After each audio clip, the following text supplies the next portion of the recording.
The losses have started to pile up a little bit for the Orioles here before the All-Star break, and one thing it's certainly telling us is that the O's are going to need to add some help at the trade deadline. Should they get a starting pitcher? Yeah. Should they get a reliever? Yeah. Maybe they can do it all in one deal. Talk about who they could go after at the deadline, plus recap another loss to the Yankees, and talk about Cionel Pérez's trip to the IL coming up on this episode of the Locked On Orioles podcast.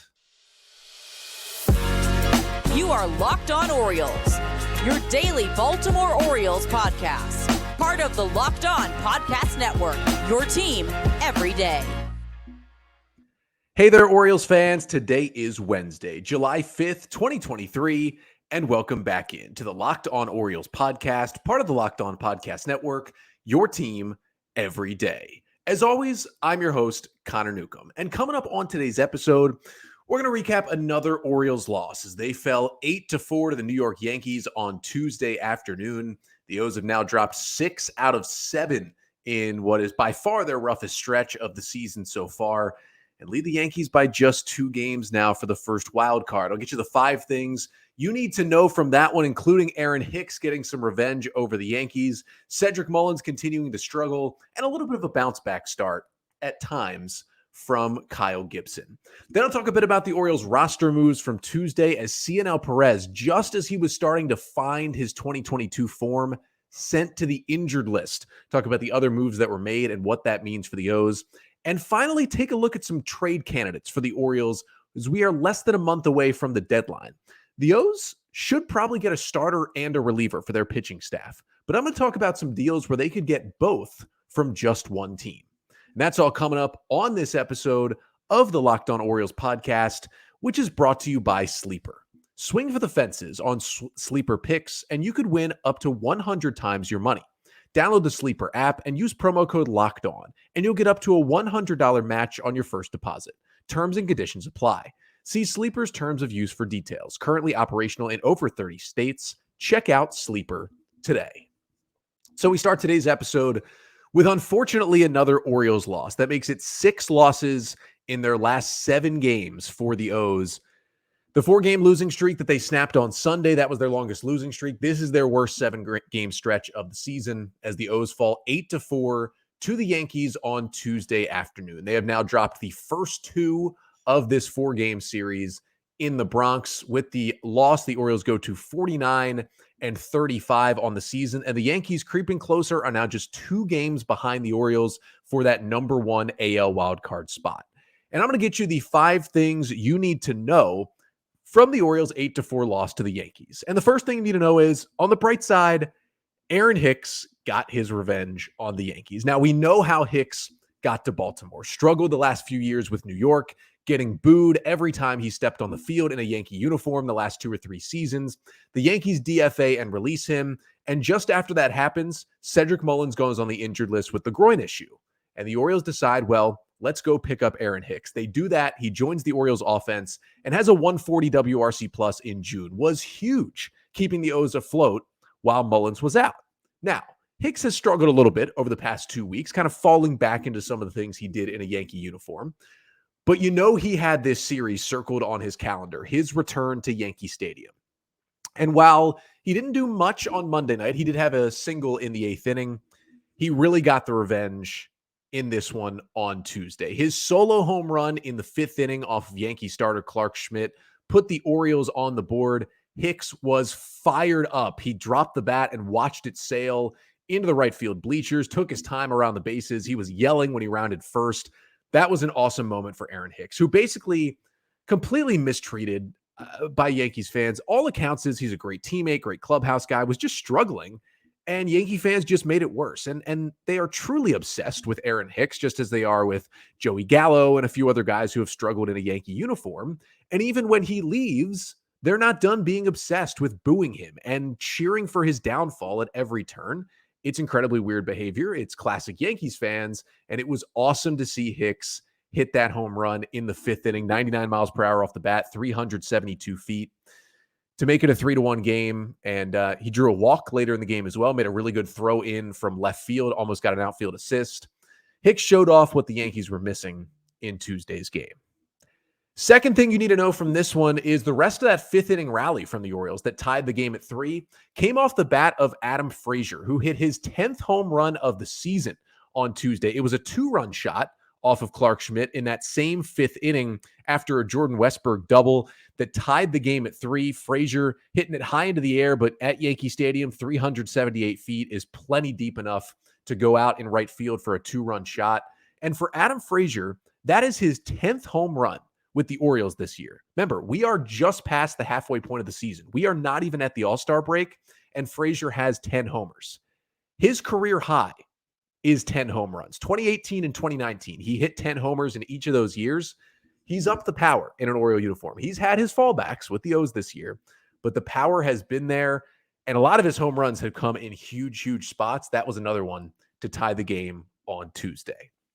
Flipping to the offense struggling side of things, third thing you need to know from the Orioles' 8-4 loss to the Yankees is that Cedric Mullins continues to scuffle since coming off the injured list. Since the O's activated him from that groin injury when he missed just about a month with the injury, Mullins has not been good.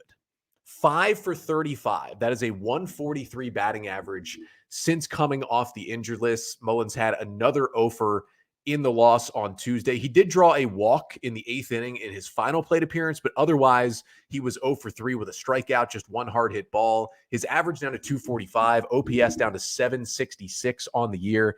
The 5 for 35 has definitely been tough. It's included 10 strikeouts as well. And it kind of all snowballed a little bit in the 5th inning defensively as well, because even when the bat's been cold, he's been great in center field since coming back, made that just unbelievable catch in center in the win over the Twins on Sunday. But just a lapse from Cedric Mullins in what ended up being the go-ahead run for the Yankees with a 3-2 count and 2 down and a runner on first in a 3-3 game in the bottom of the 5th. Gleyber Torres at first takes off on the pitch. Giancarlo Stanton grounds one into center field for a base hit.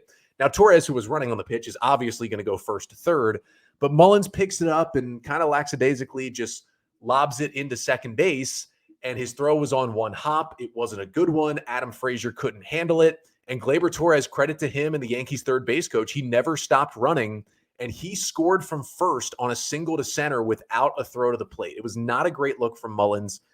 It's nothing that's going to get him benched or should get him benched. He knows better. He's a great fielder. It was just a little lapse, but it kind of does snowball into the struggles off the IL. He will turn it around because he was great before the injury this year, but I'm hoping there's no lingering effects, and I'm hoping he didn't come back too early from that groin issue. Fourth thing you need to know from the Orioles' 8-4 loss to the Yankees, switching it over to the pitching side, is Kyle Gibson was better. He was much better than his last 2 starts. He kept the Orioles in this game, but he wasn't exactly great in this one. Gibson goes 6 innings, allowing 4 runs on just 3 hits, but he walked 4 batters along with 4 strikeouts and did give up 1 home run. 104 pitches was a season high for Gibson, and it raised his ERA to now 4.73 on the season. Yankees had 7 hard hit balls against him, which honestly is not bad in 6 innings, and only 3 hits, pretty impressive. Now, the day did not start off well for Kyle Gibson. He started the game by walking Anthony Rizzo on 4 pitches. Then he allowed a monster 2-run homer to Gleyber Torres, then allowed a 1-out double to Jake Bauers before getting back-to-back strikeouts to get out of the first inning. Then he settled down a bit, a scoreless second, a scoreless third, gave up a run in the 4th. And then I honestly think that run in the 5th on the single where Torres scored, I feel like that should have been ruled an error and should have been an unearned run because Gibson did strike out the next hitter to end the inning. So maybe he only deserves 3 earned runs. And it was nice to see him after that terrible first inning and the bad luck that ensued get through 6 innings. That was big for him. And remember, his last 2 starts coming in were by far his worst 2 starts in an Oriole uniform. So good to see him get through 6. It was better. He needs to pitch better than this. Like this cannot be the standard for Kyle Gibson at this point, but at least it was a step in the right direction when he had taken back-to-back steps in the wrong direction. I mean, he did have 14 whiffs in this game, 7 whiffs on 14 sweepers that he threw. He threw a lot of sweepers in this game, the most he's thrown all season. So steps forward, I would say, from Kyle Gibson, even though he still wasn't at his best and wasn't at the really good level he was pitching at earlier in the year. And the 5th and final thing you need to know from this one is that it was another rough day for the Orioles bullpen in this game. Bullpen took over in the 7th with the O's trailing 4-3. Nick Vespi came in. He allowed a solo homer, then allowed 2 more runners on base, left the game with 2 on, 2 down. Brian Baker comes in, allows a walk and then a 2-run double. So all 3 runs charged to Vespi. Baker wasn't charged with an earned run, but did not get the outs that he needed.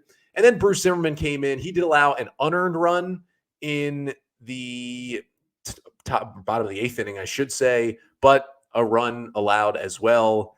Nobody was good out of the pen, kind of very similar to the loss on Monday. Nobody was good out of the pen, and the Orioles it was too much as the Yankees pulled away against the bullpen and won the game over the Orioles 8-4. Despite the Orioles for the second straight game out hitting the Yankees, couldn't get the runs on the board. Had a big chance in the 6th. First and second, no outs, loaded the bases with 2 outs, but Mullins, O'Hearn, and Westberg couldn't come through, and that was kind of their last big chance of the game. And the O's have now lost 6 out of 7. But the O's did make a couple of roster moves before the game on Tuesday as well. Unfortunately, it wasn't for good reason. It was really because Cionel Pérez is heading to the injured list. Now, early in the season, that wouldn't be as much of an issue, but Pérez has been pitching very well lately. The O's couldn't afford to lose another good reliever, but that's what happened. So coming up next, talk about Pérez's injury, the roster moves they made around it, and what the O's will do in the bullpen during his absence. But first, this episode of the Locked On Orioles podcast is brought to you by Sleeper. Are you using the Sleeper app for daily fantasy baseball? Well, I am, because I am taking some hitters every single night to try and go yard. I'm looking at Ohtani pretty much every night because he hits a lot of homers. But I'm also looking at guys like Ryan O'Hearn. He's got a good matchup, or maybe Adley Rutschman. And I'm looking at the stat lines, and I'm trying to put together a good lineup. And if you want to multiply your money 100 times on daily fantasy baseball, Sleeper is now offering up to a 100 times payout for up to 8 pick contests. Choose as many as 8 players that you like and pick more or less on your favorite baseball stats like home runs, strikeouts, hits, and more. Get your picks right and you could win big. You might say, oh, will Adley Rutschman have, 0 or more than 1 doubles? And I would say, well, maybe I think Adley will go with 2 doubles tonight. And you take more than that. And when you go on the app, use the promo code Locked On, and you'll get up to a $100 match on your first deposit. Terms and conditions apply. See Sleeper's terms of use for details. Currently operational in over 30 states. Check out Sleeper today. So the Orioles fell to the Yankees 8-4 on Tuesday afternoon, little 1 o'clock game on the 4th of July. And the O's have now lost 6 out of 7, by far their worst stretch of the season. And that wasn't the only piece of bad news from Tuesday. They also lost another reliever from the bullpen, as we found out before the game Tuesday that Cionel Pérez had been placed on the 15-day injured list with forearm soreness. Now, the injury is retroactive to Monday, July 3rd, so the earliest he could come back is July 18th, which is a couple days after the end of the All-Star break. Not a terrible time to put a guy on the IL because, again, you have the All-Star break in the middle, so you're not missing as many games that may have gone into this decision, but still a little bit concerning. Now, for Pérez, the first thing the Orioles did say when Brandon Hyde was asked about the injury before the game Tuesday, he said, not a high level of concern for the injury to Pérez. However, it's tough to not have a high level of concern on a forearm injury because not all the time, and not even like half the time, but a lot of the time, a forearm injury, when a guy goes on the IL with forearm tightness or forearm soreness, that a lot of times is the first indicator that something larger is going on, specifically something in the elbow is going on. The first word of the Dylan Tate injury, remember, he still hasn't pitched this year and isn't anywhere close to doing so. You know what the first word of that was? Forearm soreness for Dylan Tate in the winter. And we're still here in July. He hasn't pitched in the big leagues. You know what the initial diagnosis was for John Means when he left that start last April? Forearm tightness. Then it turned into Tommy John surgery, and we still haven't seen him back on a mound since then. That has happened for a lot of other guys where forearms are the first step. Now, Brandon Hyde said again and again on Tuesday, low level of risk, low level of concern, just a little soreness. They said that Pérez felt it while he was playing catch on Monday, felt the soreness for the first time. So it's good that he didn't feel it in his last outing on the mound. It was more so in a side session, but still concerning, right? Like you don't want to have any pitcher have any kind of forearm issue. So what's next? Well, they did recall Bruce Zimmerman to kind of take his place as a lefty in the bullpen. Zimmerman, who was just optioned on Friday, but because he's replacing a pitcher on the injured list, he can come back sooner than the 15-day allotment. Yeah, Zimmerman hasn't been amazing. He did pitch the 8th inning in Tuesday's loss. They really like his slider. The data on the slider is really good as he's kind of changed his arsenal, gotten away from the fastball. I'm fine with Zimmerman being the long guy in the bullpen right now. I don't mind that. He's not too bad out there for the O's. But the big thing is the loss of Cionel Pérez, right? Like, it's not what you want right now. Now, early in the season, when Pérez was struggling mightily, this would be a different story. You'd say, well, it's tough to lose him out of the bullpen, but hey, maybe this is a chance for him to reset. This is not one of those, find an injury situations where you need to get a guy off the roster, but you don't want to DFA him. Maybe what the O's did with Keegan Aiken a couple of days ago, but this is not one of those. You could maybe argue it is if this were a month ago and Pérez were still pitching poorly.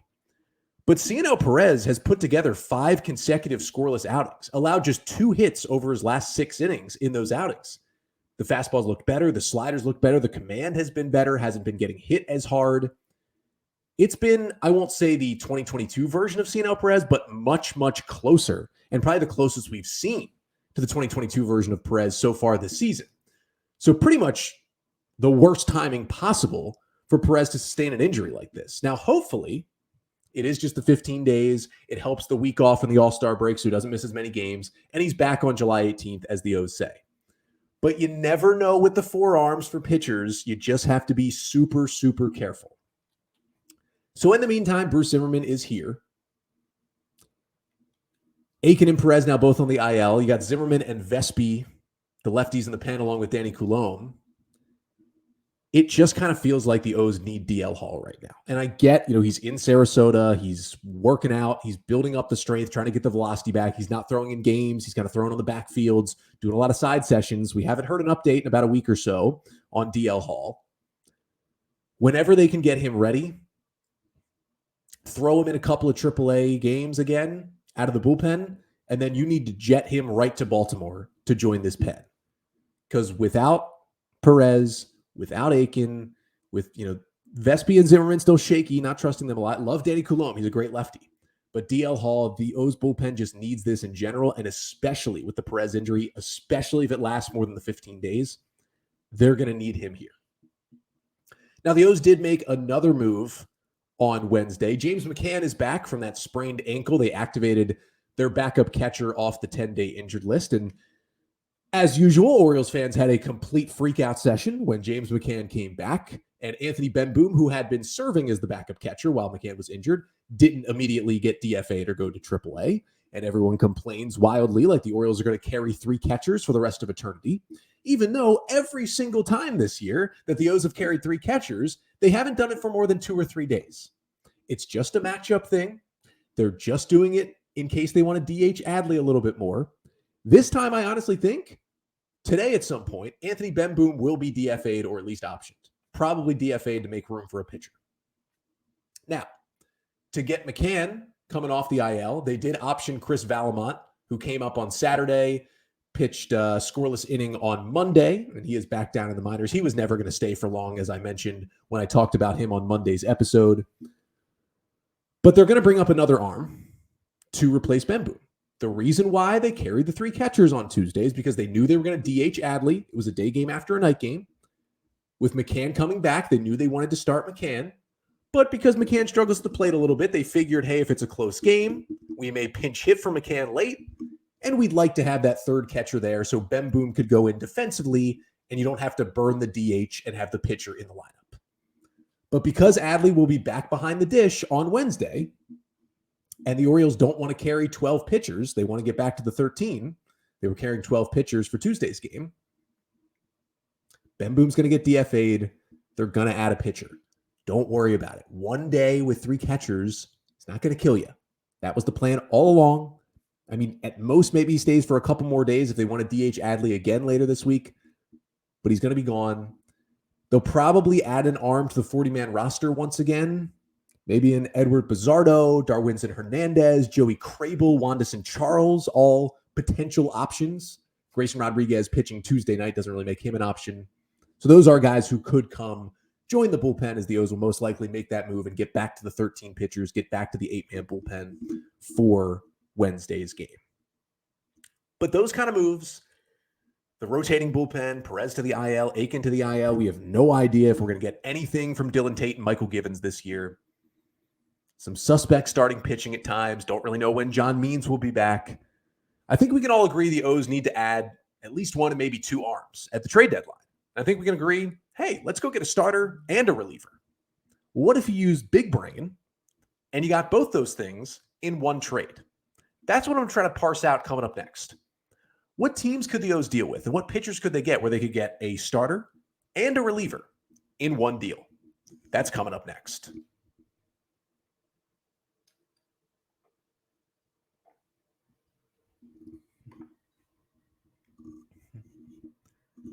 So after the Orioles fell to the Yankees 8-4 on Tuesday afternoon, they have dropped the first two games of this four-game series. Looking to get back on track here on Wednesday, trying to at least salvage and split this series, and that starts with getting a victory on Wednesday, getting out of that rut. It's a 7:05 p.m. Eastern time start tonight. Dean Kramer takes the ball for the Orioles. Yankees, as of recording here on Tuesday evening, has not yet named a Wednesday starter. We'll see who it ends up being, but Kramer goes for the Orioles, and you can listen to every pitch of the Orioles' hometown radio broadcast of tonight's Game 3 between the O's and the Yanks on the SXM app through SiriusXM. Just search Orioles when you download the app. But for the O's, it's becoming apparent. They're going to need to make some additions at the trade deadline. For me, losing 6 out of 7 doesn't say the sky is falling, this team is dead, they're going to sell, they're not finishing over 500, they're not making the playoffs like it does for some of you. You can't go through a 162-game baseball season like that. Teams go through rough stretches. The 1983 World Series winning Orioles had 2 separate 7-game losing streaks, and they still won the World Series. This Orioles team hasn't had a losing streak longer than 4. So let's all relax a little bit. Teams go through rough stretches. Couldn't be a better time for the All-Star break to be coming up soon. But that still means you'll probably need to add at the deadline. We've been saying it all along. A starting pitcher would be nice. And as the middle relief has started to falter, we said a reliever would be nice too, because I don't think Givens and Tate are coming back anytime soon, if at all this season. So the question is, who would the Orioles go after? Now, there's a lot of good options who I'm not going to mention here, because I want to focus specifically on rentals. Now, I get maybe you don't want the Orioles to go after a rental player. Rental means they are a free agent after this season. So you would trade for them, you would get them for a couple of months, and then if you didn't re-sign them, they'd be gone, and they'd leave and go somewhere else in free agency. Now, the O's always have the option to re-sign them, but if John Angelos has showed us anything, he's not one to spend a lot of money in free agency. But rentals are still good because they're helpful, because, again, they help you get better, and they're cheaper. And when the Orioles have a deep, deep farm system, another draft coming up in 4 days, and the fact that they have so many good prospects, especially close to the big leagues, that they just can't play, there's no room for them, you might as well trade them away instead of letting them rot in the minors and get some good major league players that can help you. Specifically, you have too many position players in the minors, not enough pitchers. There's a pretty easy deal to be made right there. But I wanted to look at rentals specifically because although, you could make an argument that, hey, they shouldn't go after rentals, they are cheaper. And I'm worried that pitching could be at a premium at this year's deadline, and pitching could cost a lot. So the rentals will be a little bit cheaper. So I put together on Twitter on Tuesday my top 5 rental starting pitcher wants. And then I looked at it and got some tweets about this too. And I said, you know what? They could probably tack on some rental relievers to each of these deals as well. So here are my top 5 wish list for rental starting pitchers on the trade market. And I've attached a rental reliever to each of them that would be great for the O's if they could get thrown into the deal as well. Start with number 5. That is the veteran righty Kyle Hendricks from the Chicago Cubs. Hendricks returning back in late May from a shoulder injury that kept him out for almost a year. He's been good. He's been vintage Hendricks since coming back. A 2.81 ERA in 7 starts. He'd be super cheap to get. I'd pair him with Michael Fulmer, who the Cubs signed to a 1-year deal this offseason.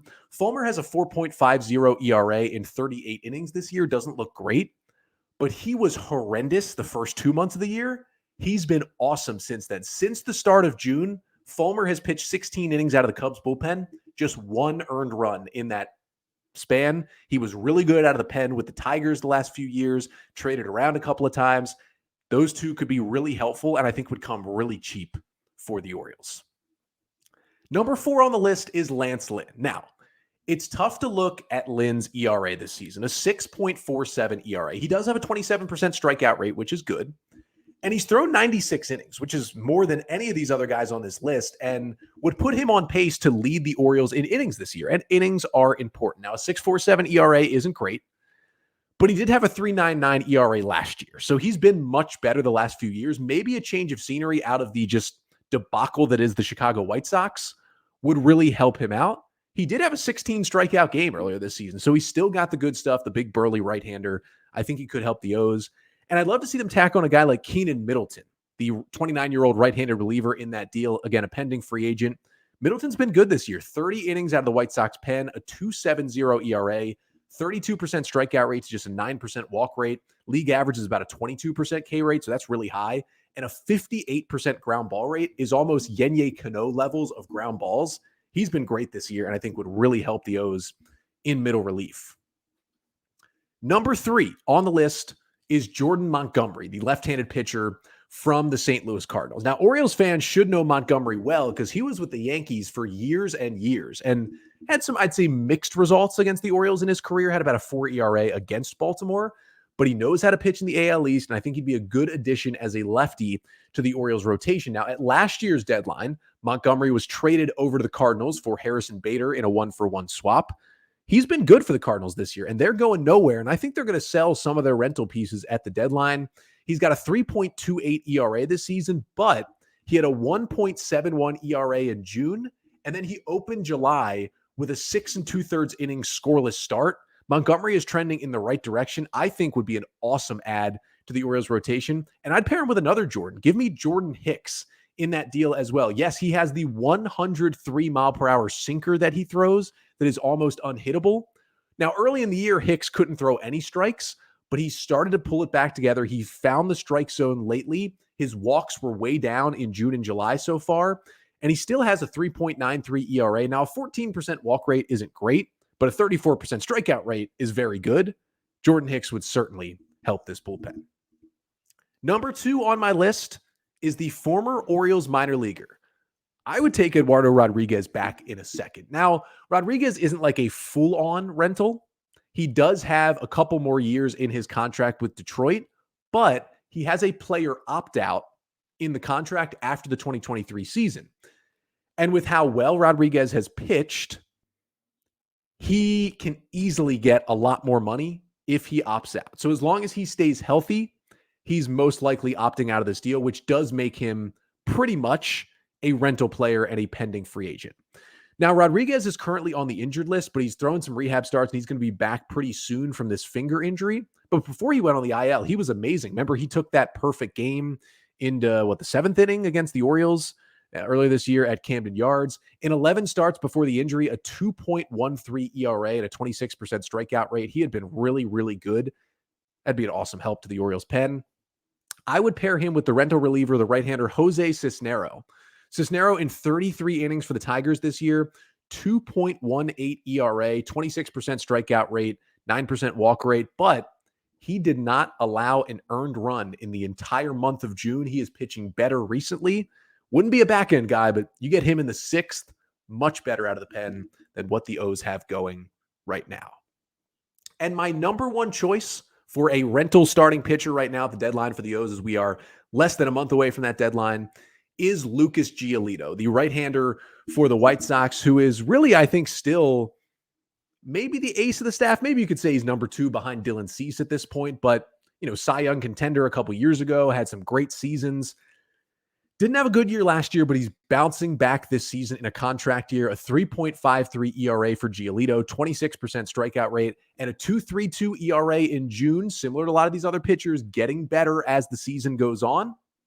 Giolito, I think, would be just kind of the perfect add with the age. He's a little younger. The stuff is there. He's having a bounce back season. And I think he's a guy who, he's going to be expensive, but maybe could be in the O's price range if he comes over to Baltimore, pitches well, leads them to the playoffs as their number 1 guy, and just really likes it here. seems to be a good guy off the field as well. I would really like to add Giolito to this team. And the reliever I would put with him is Joe Kelly, the veteran right-hander who has been in the bigs for a long, long time. But he's having another pretty productive season. 27 innings. Yes, he does have a 4.33 ERA, but a 2.78 FIP tells me that the White Sox terrible defense has kind of hurt Joe Kelly throughout the season. 30% strikeout rate, well above league average. 8% walk rate, right at league average. He's gotten his walks down this year, which is good. And again, a 2.61 ERA in June, so getting better as the season goes on. I don't know exactly what each of those, starter and reliever rental packages would cost in terms of Orioles prospects. I think you got to be ready to maybe give up a guy like a Connor Norby or a Cesar Prieto or maybe a Joey Ortiz or someone like that to get some of these pitchers. And I get you might only get them for a couple of months before they become free agents. But I know the O's have lost 6 out of 7, but they are a good baseball team. They're 14 games above 500. They still hold the number 1 wild card in the American League more than halfway through the season. This is a playoff team. And once you get in the playoffs, anything can happen. So yes, it would be better to get guys with team control that'll be on your roster beyond 2023. But if there are talented rentals out there who aren't costing an absurd amount of prospects, go get them. You got the prospect depth to fill those guys in. And the most important thing is being good at the major league level. The Orioles are that right now, but they have some holes to plug up. Some of these pitchers, these starters and relievers could help fill out those holes. But that'll do it for today's episode. Thank you so much for tuning in, watching, and listening. I'll be back tomorrow for a little Thursday pod, recapping Game 3 between the Orioles and the Yankees. Hopefully, it is an O's W, and we'll be doing some draft talk tomorrow. Joe Doyle is joining us from the Future Stars series once again to preview the MLB draft from an Orioles perspective. What do they do differently picking at number 17? Who could be there on the board? Who could they select? And who are some guys they can maybe target later in the draft as well? That's coming up on tomorrow's episode. But until then, I'm Connor Newcomb, and this has been the Locked On Orioles podcast, part of the Locked On Podcast Network. Your team every day.